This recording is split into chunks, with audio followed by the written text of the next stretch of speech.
오늘은 레위기 24장, 이제 24장, 25장, 26장, 27장 오늘까지 4번 남았습니다. 그러니까 3주 뒤에 이제 종강을 하겠네요. 제목은 거룩을 위한 일입니다. 우리 이제 이 표를 계속 보고 있습니다. 거룩함은 하나님께 속한 것, 속됨은 하나님께 속하지 않은 것, 속됨은 다시 정결한 것, 부정한 것 이렇게 이제 우리가 배웠습니다. 정결한 것은 드릴 수 있는 상태, 부정한 것은 하나님께 드려서는 안 되는, 드릴 수 없는 상태입니다. 우리가 레위기를 지금까지 쭉 봐왔습니다. 1장부터 23장까지 공부를 했는데요. 1장부터 7장은 제사에 대한 거였습니다. 번제, 소제, 화목제, 속죄제, 속건제. 그 가운데 대표적인 게 이제 속죄제, 속건제죠. 죄에 대한 제사입니다. 즉 부정한 자가, 그렇죠? 하나님 앞에서 부정한 자가 이제 하나님께 자신을 드리기 전에 피의 제사를 통해 정결함을 얻어야 하기 때문에 하나님은 제사에 대해서 먼저 말씀하셨고요. 그리고 그 제사를 이제 집례하는 집례자에 대해서 레위기 8장, 9장, 10장 석 장에 걸쳐 가지고 제사장이 어떻게 제사를 드려야 하는지 이제 알게 하셨습니다. 그러면 이제 우리가 하나님께 정결한 자가 하나님께 나아가는 번제, 소제, 화목제 이 세 가지가 있고요. 그리고 부정한 자는 하나님께 나아갈 수 없으니까 정결해져야 되는 속죄제, 속건제를 배웠습니다. 그러면 누가 속죄제, 속건제를 드려야 되고 어떤 사람이 번제, 소제, 화목제를 드려야 되는지 구별이 돼야 되잖아요. 뭐 저랑 여러분 같이 있는데 나는 오늘 하나님께 번제 드리려고 너는 왜 번제 드려? 나는 속죄제 드려야 되는데 똑같은 삶을 살아가잖아요. 그래서 그것을 이제 하나님께서는 구별할 수 있도록 기준을 세워주시는 게 11장부터 15장 정결한 짐승, 정결한 물고기, 피부병은 정결한지 아닌지 부정한 건지 이렇게 쭉 이제 배웠는데 정결과 부정을 이제 하나님께서 말씀하십니다. 순서대로 이제 11장부터 15장이 이제 그렇게 되는 거죠. 그래서 어떤 사람은 정결하니까 하나님께 번제, 소제, 화목제를 드릴 수 있는 거고 어떤 사람은 부정하기 때문에 속죄제, 속건제를 드려서 정결을 얻어야 하는 것이죠. 그리고 이제 16장이 되면 속죄일을 이제 알려주십니다. 하나님께서. 그래서 하나님이 1년에 단 한 번 대제사장이 지성소에 들어가서 이제 피를 뿌림으로써 이스라엘 전체의 속죄를 하게 되죠. 그러니까 이제 이스라엘 전체가 정결하게 됨으로써 이제 하나님과 거룩한 삶을 살아라 라고 이제 대전환이 일어나고요. 그러면 왜 제사를 드려야지만이 정결함을 얻게 되는 거냐? 여기에 대해서 우리 궁금하잖아요. 왜 예수님이 십자가에서 죽어야지 우리가 구원을 얻는 거냐? 이제 이 문제가 있지 않습니까? 거기에 대한 답이 이제 레위기 17장에 나와 있습니다. 생명이 피에 있고 피로 죄를 사하느니라. 하나님께서 정한 법칙이에요. 즉 죄의 삭은 사망이기 때문에 죽음이기 때문에 죽음을 생명으로 대신해야 되는데 그 생명이 피에 있다는 거죠. 피에. 그래서 피를 흘림으로써 죽음을 대신하고 죄를 대신해서 이제 피 흘린 짐승이 이 죄를 담당했고 그리고 그 짐승을 드린 자가 이제 생명을 얻게 되는 겁니다. 그게 이제 제사의 원리, 피의 원리죠. 자, 이렇게 정결케 된 사람들이 이제 18장부터 23장까지 어떤 내용입니까? 이제 하나님 앞에 거룩함으로 살게 되는 것입니다. 거룩함. 그래서 거룩함이 무엇인지가 이제 18장 이후에 쭉 나오고 우리 지난주에는 거룩함을 위해서 뭐 한다 했습니까? 절기를 통해서 하나님께 이제 거룩한 삶을 드리는 거다. 그래서 하나님께서 행하신 일들을 기억하면서 하나님께 속한 자로 살고 또 하나님께서 행하실 일을 기대하면서 죄를 멀리하고 세상이 좋아 보여도 인내하고 이렇게 살라는 거죠. 그리고 오늘은 24장에서 그리고 이제 평상시 그럼 1년에 절기 7번만 거룩할 수는 없잖아요. 우리는 365일 살아가야 되니까. 그래서 오늘은 거룩한 일, 그러니까 우리의 매일의 삶에서 어떻게 사는 것이 거룩한 것인지 하나님께 나를 드릴 수 있는 하나님께 속한 자로 사는 것인지를 이제 오늘 24장에서 이야기를 합니다. 그래서 1장부터 23장 한번 정리해 드렸습니다. 자, 거룩을 위한 일인데 상관없어 보이지만 일단 한번 읽겠습니다. 시작. 이스라엘 자손에게 명령하여 불을 켜기 위하여 감람을 찌어낸 순결한 기름을 내게로 가져오게 하여 계속해서 등잔불을 켜둘지며 이는 너희 대대로 지킬 영원한 규례라. 아멘. 등잔대를 이제 등잔대에 불을 켜두라고 했어요. 등잔불을. 그러면 이거는 이제 집집마다 등불 켜놓는 게 일이 아니고 이것은 이제 아론 제사장에게 명령하는 것입니다. 제사장에게. 그래서 제사장이 등잔에 불을 켜기 위해서 감람, 우리 이제 요즘으로 말하면 올리브유죠. 올리브유를 찌어낸 순결한 기름. 그러니까 우리 올리브유 살 때 보면은 엑스트라 버진 써 있잖아요. 이거는 제일 처음에 찌어서 얻은 기름을 엑스트라 버진 해가지고 하고 그 다음에 뭐 퓨어인가 뭐 이렇게 나오는데 우리 찌어서 제일 깨끗한 기름을 얻어서 등잔불을 켜 놓으라는 겁니다. 왜 순결한 기름을 켜야 되냐면 그름이 발생하기 때문에 그래요. 그름.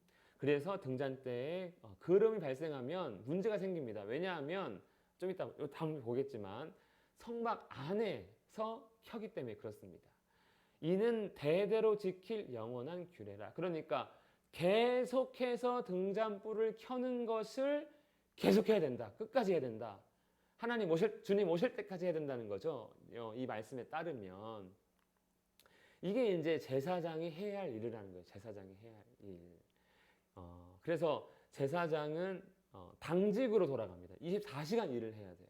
성막을 이렇게 세워놓으면 아니면 성전에서 당직으로 그러니까 한 사람이 들어가면 12시간 뭐 일을 한다든가 그 다음에 교대로 또 밤 12시간 일하든가 뭐 3시간 교대를 하든지 간에 어쨌든 이 등잔불을 끄면 안 됩니다. 물론 이 성막 안에는요 끄면 안 되는 게 또 한 더 있어요. 저기 향단에는 향도 펴야 되고 그 다음에 좀 이따 보겠지만 진설병 상도 이야기 있는데 어쨌든 이게 이제 등잔대입니다. 등잔대 저렇게 등불을 켜야 되는 거죠. 이걸 이제 계속해서 제사장이 관리를 해야 합니다. 등불을 켜면 이제 왜 심지가 있으니까 심지가 타서 불똥도 생기고 하잖아요. 그러니까 그거를 또 교체도 해주고 뭐 기름이 떨어지면 기름도 채워주고 이런 식으로 해서 계속해서 저 등잔대를 불을 밝혀야 됩니다. 왜 그럴까요? 네. 성막을 보면 보세요. 여기 보면 4겹입니다. 하나, 둘, 셋, 4겹이에요. 그리고 앞에 저렇게 두꺼운 휘장 있죠. 사람의 힘으로는 찢을 수 없는 그 휘장이 저렇게 있단 말이에요. 그러면 성막에 들어가면 밝을까요? 어두울까요? 네, 빛이 하나도 없는 정말 암흑입니다. 암흑. 그러니까 저 불을 켜야 되는 거예요.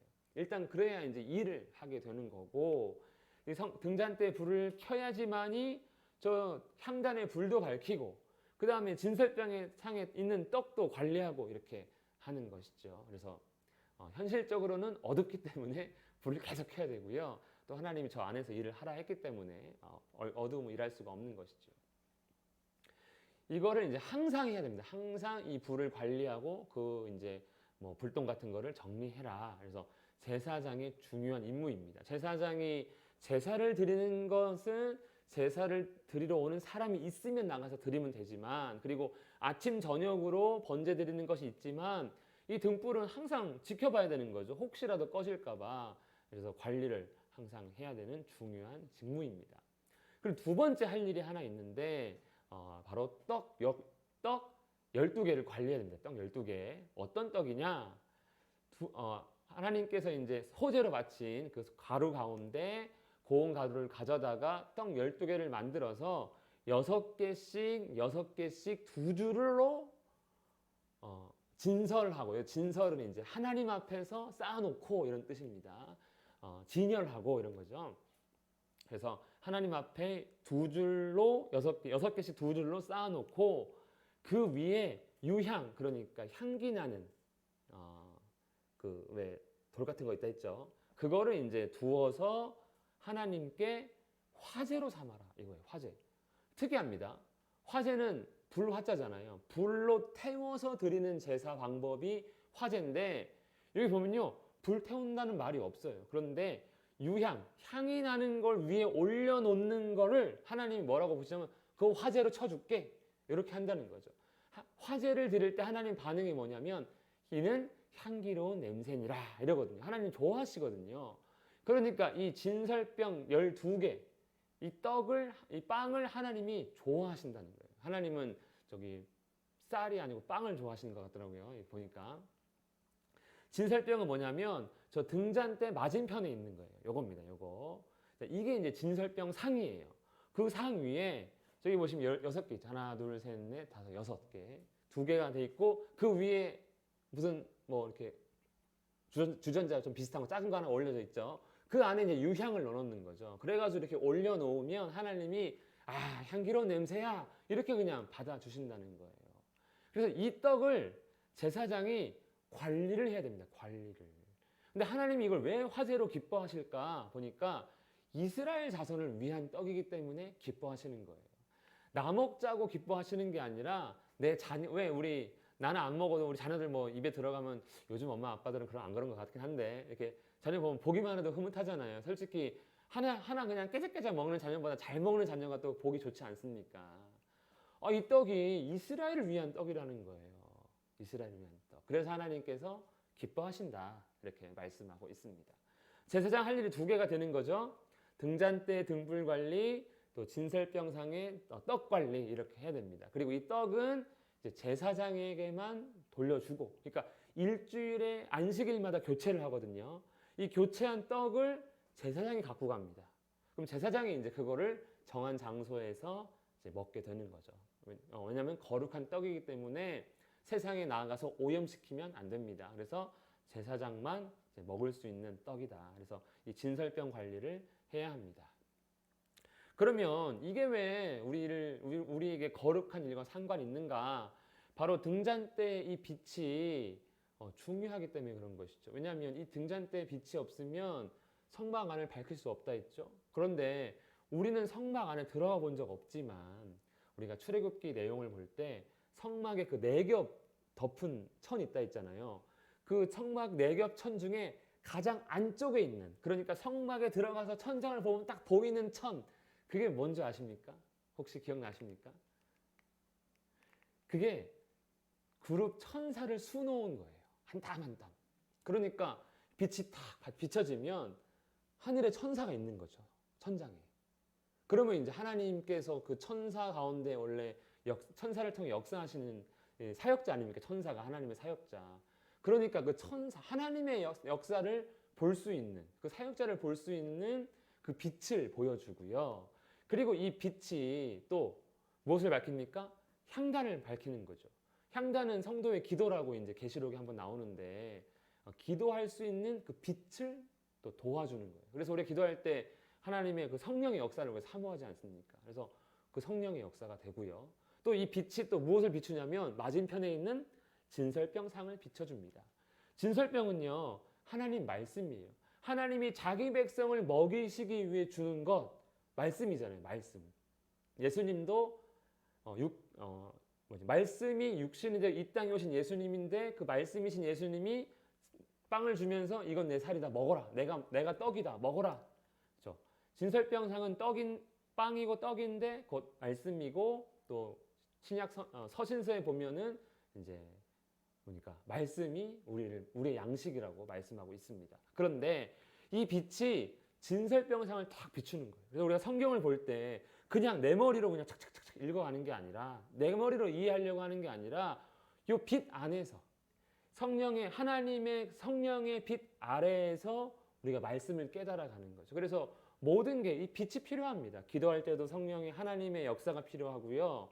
또 말씀 볼 때도 하나님의 도우심이 필요하죠. 그래서 예수님이 승천하시기 전에 내가 또 다른 보혜사를 보내주겠다. 그게 성령 아닙니까? 오순절 마가의 다락방에 임한 성령님, 그 보혜사가 오면 너희에게 말씀을 생각나게 하리라, 깨닫게 하리라, 딱 그랬거든요. 그러니까 성령이 임하니까 베드로가 갑자기 약간 무식쟁인 줄 알았는데 하나님 말씀을 선포하니까 막 하루에 3,000명 회개하고 돌아오지 않습니까? 그러니까 이 거룩을 위한 일이 뭐라는 거죠. 이게 단순히 제사장이 성막 안에서 하는 일인 줄 알았는데 오늘날 우리에게는 우리의 삶이라는 거죠. 기도와 말씀. 이것이 이제 잘 이루어질 때 우리는 하나님께 우리 자신을 드릴 수 있는 그러한 하나님께 속한 자로 살 수 있는 지혜와 능력을 얻게 되는 것입니다. 그래서 이제 우리가 항상 말씀과 기도에 힘쓰세요. 말씀과 기도 힘쓰세요. 이렇게 하는데 힘쓰시고 계시죠? 예. 잘하시고 계시네요. 예, 날마다 힘써야 할 겁니다. 날마다. 왜냐, 이거 아까 그랬잖아요. 항상 불 켜놓고. 계속해서 떡 교체하고 교체. 그러니까 말씀을 우리가 한 번 읽었다고 끝이 아니고 매 주일마다 교체합니다. 사실상 매일 먹어야 되는 거잖아요. 우리 말씀을. 그러니까 우리가 설교도 마찬가지고 성경 읽기도 마찬가지고 우리가 날마다 단 한 절이라도 두 절이라도 아니면 우리가 이제 이해되는 것까지 기도하는 마음으로 기도하면서 이런 기도와 말씀 생활을 해야 합니다. 이제 앞으로 파이팅 합시다, 우리. 네. 저도 사실 그런 생각을 해요. 내가 목사니까 말씀 한 번 더 보고 기도 한 번 더 하긴 하는데 내가 성도라면 나도 이렇게 할까? 진짜 안 할 것 같아요. 그래서 저는 개인적으로 목사가 된 걸 좀 감사하게 생각해요. 내가 진짜 목사 안 됐으면 정말 무식하게 그냥 교회 다니다가 지옥 갈 수도 있었겠다 이런 생각도 막 들거든요. 열심히 교회 다녔는데 정작 아무것도 모르면 하나님이 넌 뭘 아냐 하고 이제 턱 그렇게 할 거 아닙니까? 그래서 좀 감사한 건 있는데 어쨌든 개인적으로도 좀 노력을 해야 되겠습니다. 갑자기 고백을 하네요. 자, 그런데 갑자기 이 성경에 어떤 일이 일어나냐면 이스라엘 자손 중에 어떤 여자가 이집트의 남자랑 결혼해서 낳은 아들이 하나 있는데 그 아들이 하나님의 이름을 모독합니다. 저주해버립니다. 왜 이런 일이 일어날까? 이제 그냥 혹시 상상을 해보면 여기 이제 레위기잖아요. 그러면 이제 출애굽한 지 길어야 1년 조금 더 지난 시점입니다. 그러면 아직도 여전히 이제 애굽의 습관도 남아 있겠지만 여기 지금 데리고 있는 자녀들이 어디서 태어난 자녀일까요? 애굽이겠죠. 당연히 애굽입니다. 그러니까 여전히 이제 하나님보다는 애굽의 우상들이 익숙한 사람들인데 문제는 이 이스라엘 여인이 애굽 남자랑 결혼을 했는데 애굽에서 했겠죠. 당연히 애가 지금 하나님을 모독할 정도면 많이 조금 큰 상태일 테니까. 그러니까 이제 출애굽할 때 이 이집트 남자가 나 자기랑 못 헤어져 하고 이제 같이 출애굽을 한 것 같아요. 그 출애굽기 2장인가 12장에 보면은 그 잡족이 다 잡족이란 말은 좀 이상하지만 잡족 여러 민족들이 섞여서 같이 출애굽했다고 나오거든요. 이 이집트 사람도 자기 와이프랑 아기가 이제 나간다 하니까 그냥 같이 쫓아온 거다. 갔습니다. 아무튼 그래가지고 이제 왔는데 문제가 뭐냐면 광야 지나고 그리고 시내산이 우리처럼 막 이렇게 나무 많고 열매 맺는 그런 예쁜 초록초록한 산이 아니고 그냥 돌산이거든요. 그냥 사진 딱 찍어 놓으면 그냥 황토색으로 그냥 덮여 있고. 예. 그런데 1년 이상 머물다 보면 입이 나오겠습니까? 안 나오겠습니까? 애잖아요. 애.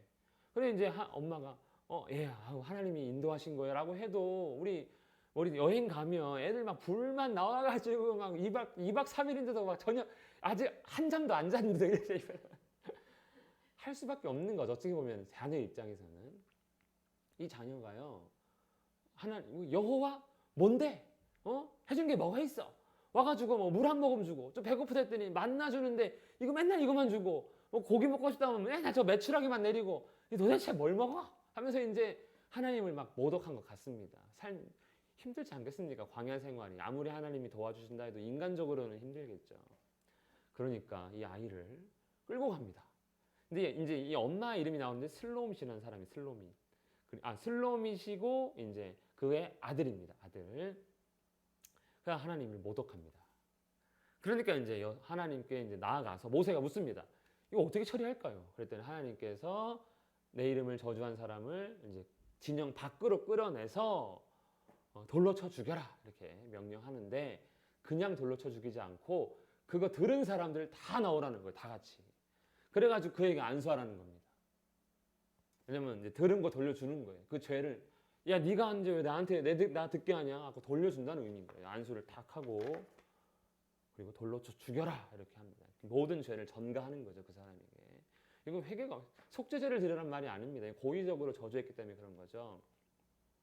하나님의 제사가 특징이 뭡니까? 실수로 한 거에 대해서는 이제 제사 드리는 게 있지만 보통 살인, 고의적인 저주 이런 거는 그런 게 없습니다. 그냥 바로 판결을 해 버리십니다.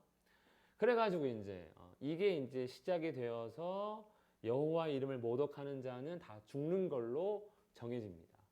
거류민이든지 본토인이든지 상관없이 뭐 이스라엘 사람이 아닌 사람, 나 하나님 잘 모르는데 하면서도 욕해도 죽인다는 거예요. 그래서 이제 하나님의 이름을 모독하면 죽이라는 겁니다.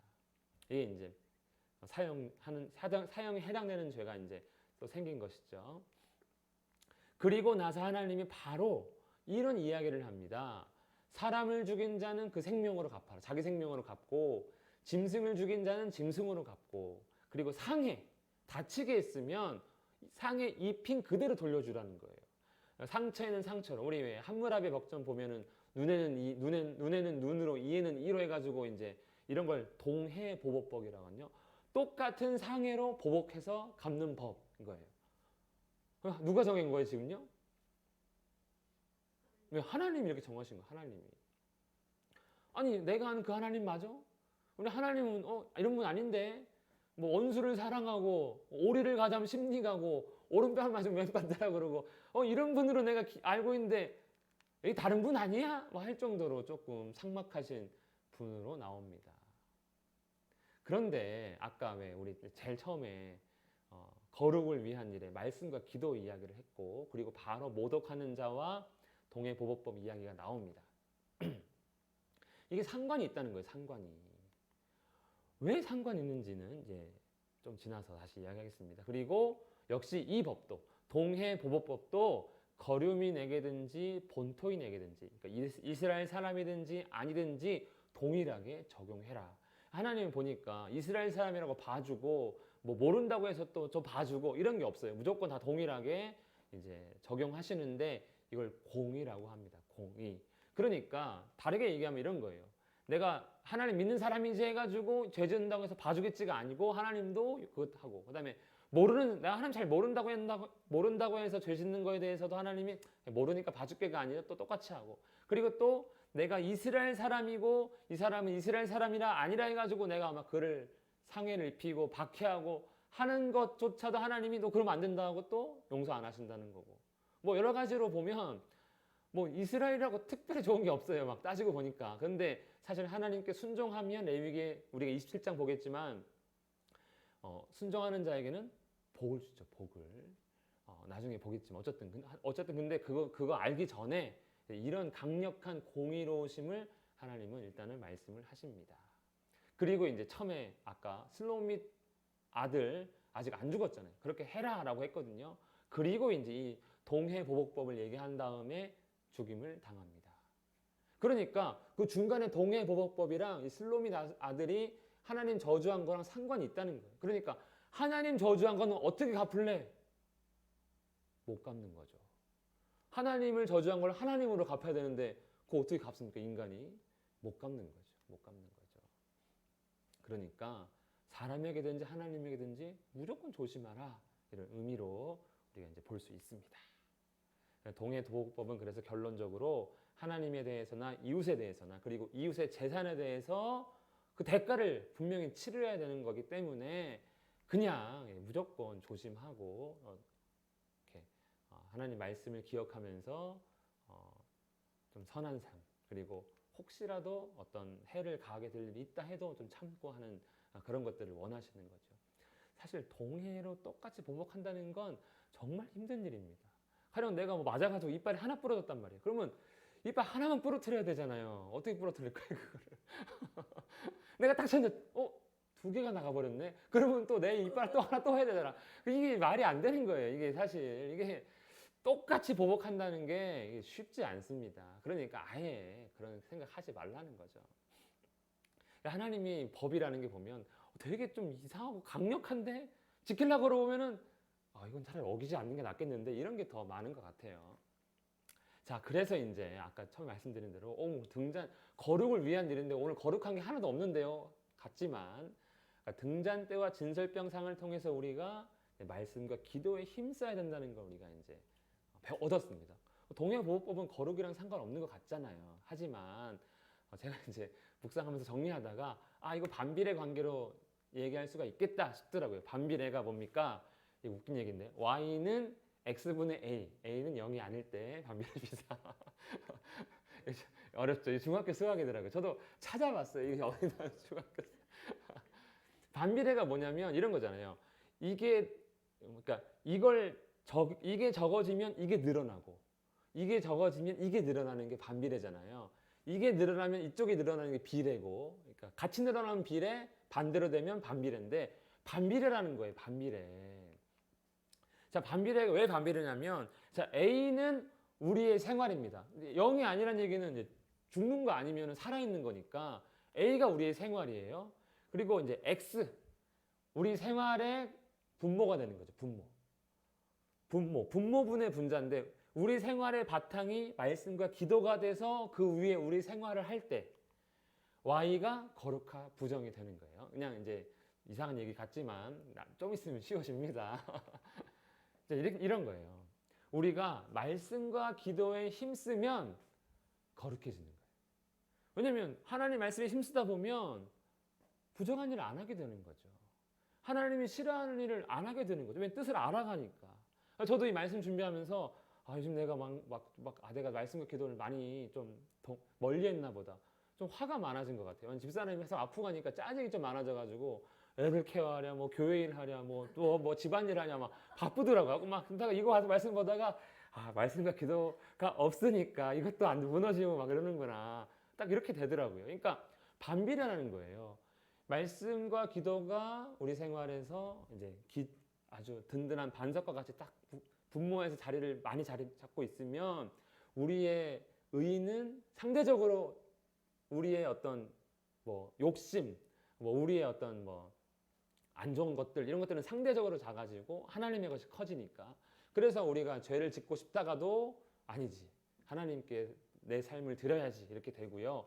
반대로 말씀과 기도를 이렇게 하면 점점 그래 말씀은 일단 교회 가서 보고 말씀 하고 하면서 이제 안 하면 하나님의 기준을 이제 모르고 하나님 말씀 잘 모르시니까 결론적으로는 이제 거룩이 아니고 부정으로 하나님께서 원하지 않는 모습.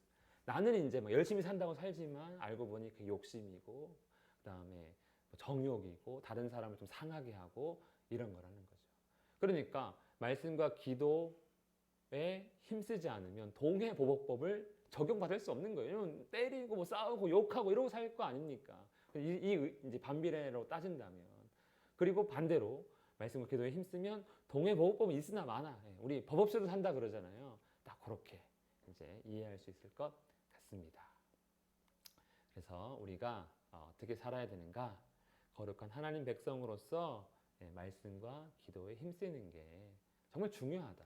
이것이 잘 우리의 삶의 기본이 되어 있어야 우리 생활이 하나님 기뻐하시는 거룩한 산 제물이 될 수 있다라는 것을 우리 이제 레위기 24장을 통해서 배웠습니다. 오늘 여기까지 하겠습니다.